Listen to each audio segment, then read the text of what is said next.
মা বাবাকে নারাজ কইরা বাপ মার কলিজায় ব্যথা দিয়া কোনদিন আল্লাহকে রাজি করানো যায় না।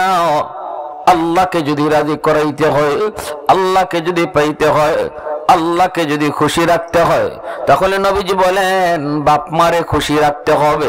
বাপ মা খুশি থাকলে আল্লাহ খুশি, বাপ মা নারাজ হলে আল্লাহ নারাজ। তাম দুনিয়ার সমস্ত মানুষ তোমার উপরে রাজি, কিন্তু বাপ মা রাজি না। আল্লাহ কয় আমিও রাজি না। আর বাপ মা যদি রাজি থাকে আল্লাহ বলেন আমিও রাজি। আল্লাহু আকবার, জোরে কোন। মা বাবার কলিজায় ব্যথা দিয়া নামাজ পড়ে পড়ে কলিজায় যদি কপালে যদি কর ফেলায় দাও, বাপ মার কলিজায় ব্যথা দিয়া বাপ মারে নারাজ কইরা বছরে বছরে হজ উমরা যদি তুমি করো, তাহলে আল্লাহ তোমার উপর রাজি না। কথাটা কিন্তু অনেক গভীর, একটু মন দিয়ে কথাটা বুঝেন। বছরে বছরে আপনি হজ করেন, তবু আল্লাহ রাজি হবে না যদি বাপ মা রাজি না থাকে। সুবহানাল্লাহ, জোরে কোন। এজন্য বলি যুবক, এই দুনিয়াতে বহু সন্তান বাপ মারে খুশি রাইকা আল্লাহ পাইছে, আল্লাহর ওলি হইছে। এই দুনিয়াতে বহু সন্তান বাপ মার কলিজায় ব্যথা দিয়া দুনিয়াতে নগদ শাস্তি পাইছে। আসেনি না নাই, জোরে বলেন। একটা মাত্র কবিরা গুনাহ আছে, এই কবিরা গুনাহটা নবীজি বলেন উকুকুল ওয়ালিদাইন ফাইন্নাহু ইউআজ্জালু লিসাহিবিহি ক্বাবলাল মামাত। এই কবিরা গুনাহটার শাস্তি আল্লাহ মরণের আগে নগদ দেয়, মরণের আগে নগদ দেয়। যত গুনাহ আমরা করতেছি সব গুনার শাস্তি আল্লাহ মরণের পরে দিবে, কিন্তু একটা গুনাহ, যেই গুনাহটা হলো বাপ মার অবাধ্য সন্তান বাপ মার কলিজায় যে ব্যথা দেয়, এই গুনাহটার শাস্তি আল্লাহর নবী বলেন মরণের আগে আগে দুনিয়াতে আল্লাহ নগদ দিবে, নগদ। যে যদ্দুর বাপ মারে কষ্ট দিব দুনিয়াতে তার কফল অদ্দুরই থাকবো, ঠিক কিনা জোরে বলেন। আজ আমি আমার বাপ মার সাথে যা করব, আমার সন্তান আমার সাথে তাই করবে। এজন্য রাসূল সাল্লাল্লাহু আলাইহি ওয়াসাল্লাম বলেছেন তিন ব্যক্তির দোয়া বদদুয়া আল্লাহর দরবারে সরাসরি কবুল হয়। দোয়া করলেও কবুল, বদদুয়া দিলেও কবুল। এমন তিনজন ব্যক্তি আছে। সালাসাতুন দাওয়াতুম মুস্তাজাবাতুন লা শাক্কা ফীহ, দাওয়াতুল মাজলুম ওয়া দাওয়াতুল মুসাফির ওয়া দাওয়াতুল ওয়ালিদ আলা ওয়ালাদিহি আও কামা ক্বালা an-নাবিয়্যু আলাইহিস সালাতু ওয়াস সালাম। নবীজি বলেন উম্মতের দল শোনো, তিন ব্যক্তির দোয়া বদদুয়া সরাসরি আল্লাহর দরবারে কবুল।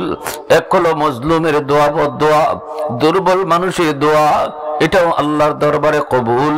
দুর্বল মানুষের বদদুয়া এটাও আল্লাহর দরবারে কবুল। এজন্য সাবধান, সমাজে আমি সবল, এজন্য দুর্বলের উপরে কখনো জুলুম করব না। সমাজে সবল মানুষগুলি যখন দুর্বলের উপরে জুলুম করে, এই দুর্বল চেয়ারম্যানের কাছে বিচার নিয়ে যায় না, এমপির কাছে বিচার নিয়ে যায় না, মেম্বারের কাছেও বিচার নিয়ে যায় না, কোর্টে গিয়ে মামলাও দেয় না, কারণ সে গরিব, মামলা খেলতেও অনেক টাকা লাগে। আবার থানায় গেলে দারোগায় তার মামলাও নেয় না, কারণ সে গরিব, তার পক্ষে মেম্বার নাই, তার পক্ষে চেয়ারম্যান নাই, তার পক্ষে এমপি নেই। এই মানুষটা যখন দুনিয়ার কোনো আদালতে বিচার দিল না, কিন্তু চোখের পানি ফেলায় কইল মালিক কারো কাছে বিচার দিলাম না, বিচার দিলাম তোমার আদালতে। রাসূল কয় বিচার দিতে দেরি, আল্লাহর আদালতে বিচার গ্রান্টেড হতে দেরি হয় না। এ যুবক, ও শব্দটা দুর্বলের মুখ দিয়া বের করাও না। তোমার কোনো কথায়, তোমার কোনো আচরণে, তোমার কোনো ব্যবহারে দুর্বল মানুষটার মুখ দিয়ে ও শব্দটা কখনো বের করাও না রে। কারণ ও শব্দটা আল্লাহর আরশে গিয়ে ধাক্কা লাগে। কারণ দুনিয়াতে তার পক্ষে তো কেউ নাই, তার পক্ষে আছেন কে? আওয়াজ আসতে কে লাগে জোরে কর। দুনিয়াতে যার পক্ষে কেউ নাই তার পক্ষে কে? দুনিয়াতে যার পাশে কেউ নাই তার পাশে কে?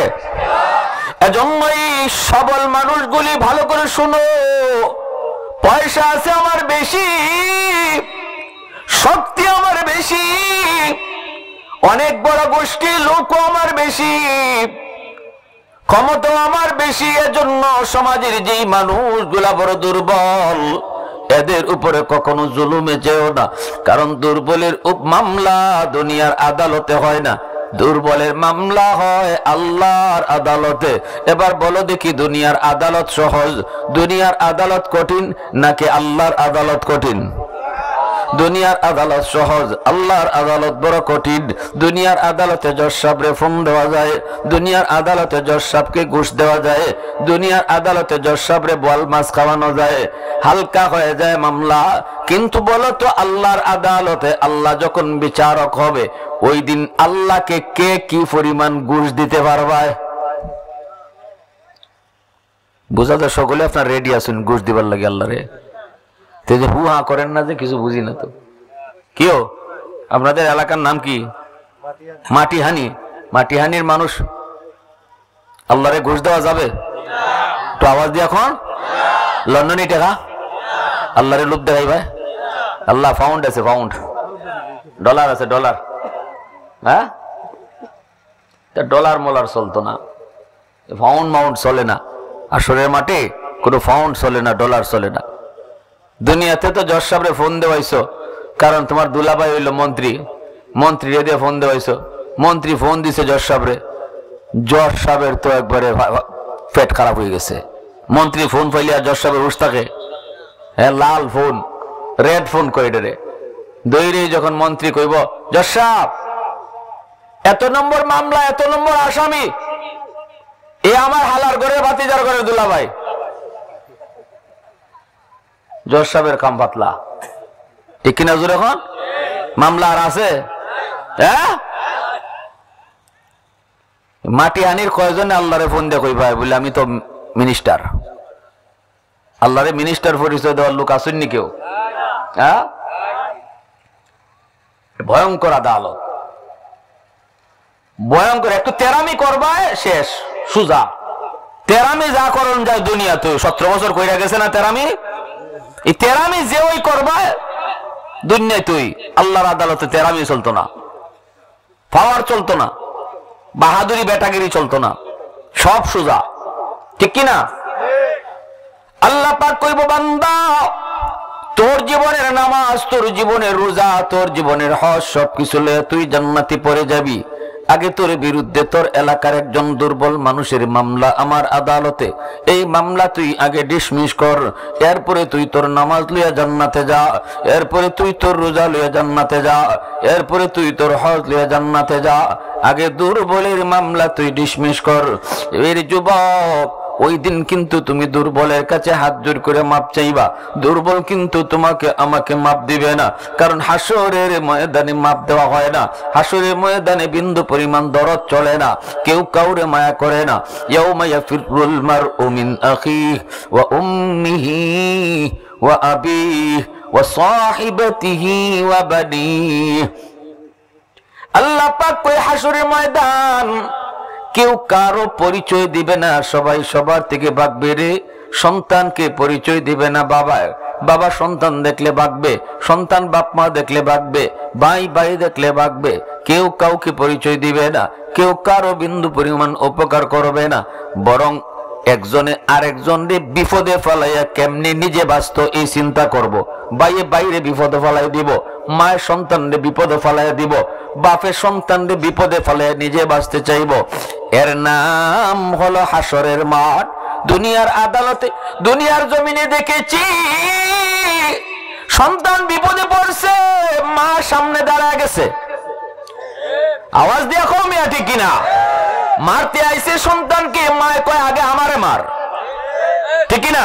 কয় আমার সন্তান রে পরে মারবি, আমার পুত্রে পরে মারবি, আমার ফুয়ার গায়ে পরে হাত তুলবি, আগে আমি মারে মার, আমি মারে মার। কত আমরা দেখেছি অসুস্থ সন্তানের মাথার পাশে বৈশা কত মা কত বাবা কাঞ্চার কইছে, মালিক আমার হায়াতটা সন্তান রে দিয়া দিলাম, আল্লাহ আমার সন্তানের হায়াত তুমি বাড়ায় দাও, আমার হায়াত সন্তানরে দিয়ে দিলাম।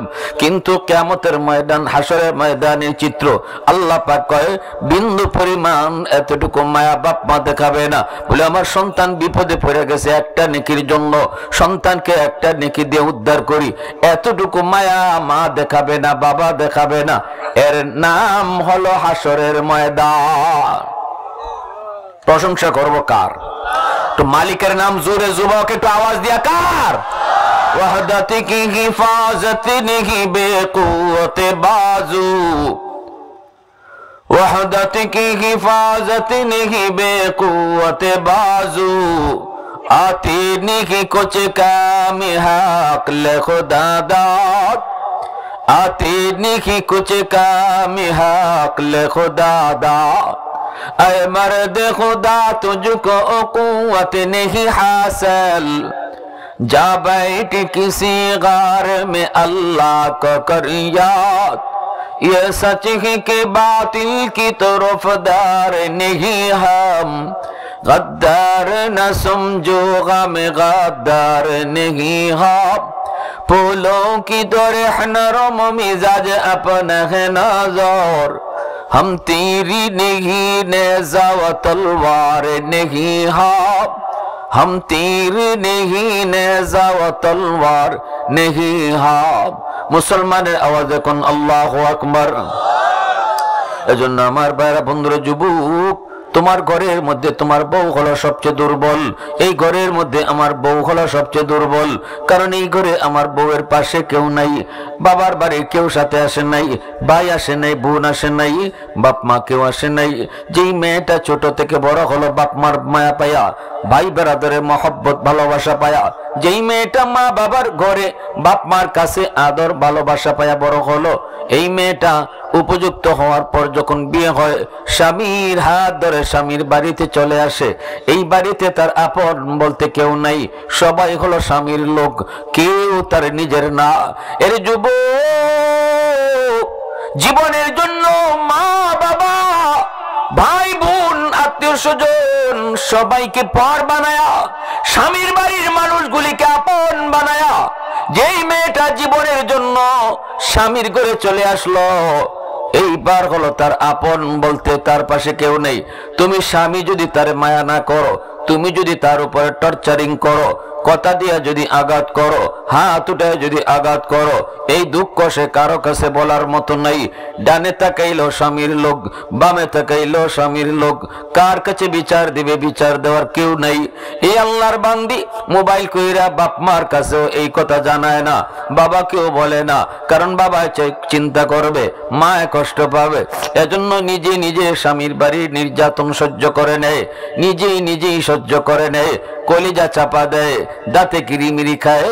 এ যুবক,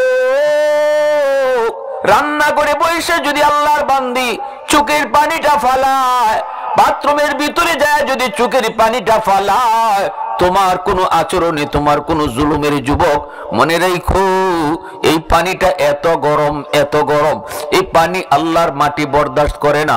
প্রতিটা চোখের পানির ফুটা আল্লাহর আদালতের ফাইলে মামলা হয়ে জমা হয়, কারণ এটা দুর্বলের মামলা, দুর্বলের মামলা। কিয়ামতের ময়দানে বহু স্বামীকে স্ত্রী আল্লাহর আদালতে আটকায়া দিবে। 2 নম্বরে নবী কয় ও দাওয়াতুল মুসাফির, মুসাফিরের দোয়া বদ্ধ আল্লাহর দরবারে কবুল। 3 নম্বরে রাসূল কয় দাওয়াতুল ওয়ালিদ আলা ওয়ালাদিহি, মা বাবার দোয়া বদ্ধ আল্লাহর দরবারে কবুল। সন্তানের জন্য যদি বাপ মার অন্তর থেকে দোয়া করে, এই দোয়া ডাইরেক্ট কবুল। সন্তান কোনো কথা কইয়া আচরণ দিয়া যদি বাপ মার কলিজায় ব্যথা দেয়, ব্যথা পাইলে পরে অন্তর থেকে যেই বদ্দুয়া বের হয়, এই বদ্দুয়াটাও নবী বলেছেন ডাইরেক্ট কবুল হয়ে যায়। এর জন্য বলি যুবক, একটু শোনো, শোনো, ভালো করে শোনো, বাপ মার দোয়া কবুল হবে এর গ্যারান্টি দিয়েছে আমার নবী।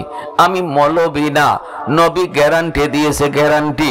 মা নামাজি হওয়া লাগবে, মা তাহাজ্জুদ গুজার হওয়া লাগবে, বাবা দিনদার হওয়া লাগবে, বাবা আল্লাহওয়ালা হওয়া লাগবে, নাইলে দোয়া কবুল হবে না। এমন কোন শর্ত আমার নবী লাগায় নাই। নবী বলছে মা শুধু মা হইছে, শুধু বাবা হইছে, নামাজি হওয়া লাগবে শর্ত নবী কয় নাই। মা হওয়ার কারণে সন্তানের জন্য হাত উঠাইলে রাসূল কয় এই দোয়া কবুল হবে।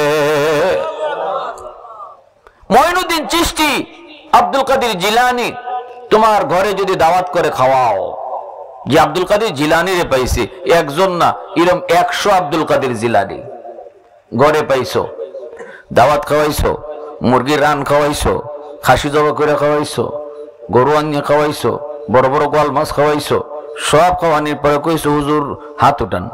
হুজুরে হাত উঠাইছে। রাসূল কয় এমন 100 জন আব্দুল কাদের জিলানী যদি হাত উঠায় দোয়া কবুল হবে কি হবে না কোনো গ্যারান্টি নাই, ঠিক কিনা জোরে কর। কিন্তু ভাঙ্গা করে বৈশা মা যদি হাত উঠায়, ওই ভাঙ্গা করে বাবা যদি তোমার জন্য হাত উঠায় রে যুবক, আমার রাসূল কই দোয়া কবুল হবে এর গ্যারান্টি আছে। আরো আস্তে কোন সুবহানাল্লাহ, আর একটু জোরে কোন না সুবহানাল্লাহ। মা বাবা যদি তোমার জন্য হাত উঠায় নবীজি বলেন এই দোয়া কবুল হবে এর গ্যারান্টি আছে। কিন্তু মঈনুদ্দিন চিশতি আব্দুল কাদের জিলানীর দোয়া কবুল হবে কি হবে না গ্যারান্টি নেই। গ্যারান্টি দিয়েছেন বাপ মার দোয়া। আল্লাহু আকবার জোরে বলেন। অতএব বলো দোয়া কারটা নেওয়া বেশি দরকার? কার? জোরে পীর সাহেবের কাছে যাইবা তো অসুবিধা নাই। পীর সাহেব যদি হক্কানি পীর হন, আমরা সবক দিই, আমরা বলি, উৎসাহ দিই, হক্কানি পীর পীর ওলি আল্লাহর দরবারে যাও, সবক নেও, আমলের সবক নেও। কিন্তু পীর সাহেবরে গরু খাওয়াইয়া, আত্তি খাওয়াইয়া পীর সাহেবের দোয়া নিলে এই দোয়া কবুল হবে এর কোনো গ্যারান্টি তো আমার রাসূল দেন নাই। রাসূল গ্যারান্টি দিছেন মারে খালি কমলা খাওয়ায় যদি দোয়া নিতে পারো এই দোয়া কবুল হবে এর গ্যারান্টি আছে। আর কি তা কইতাম কইন? হ্যাঁ,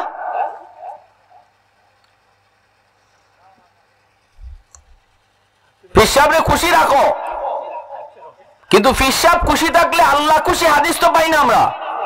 পাইলেন না? আপনি কইতাম খুশি করতে নিষেধ করি না।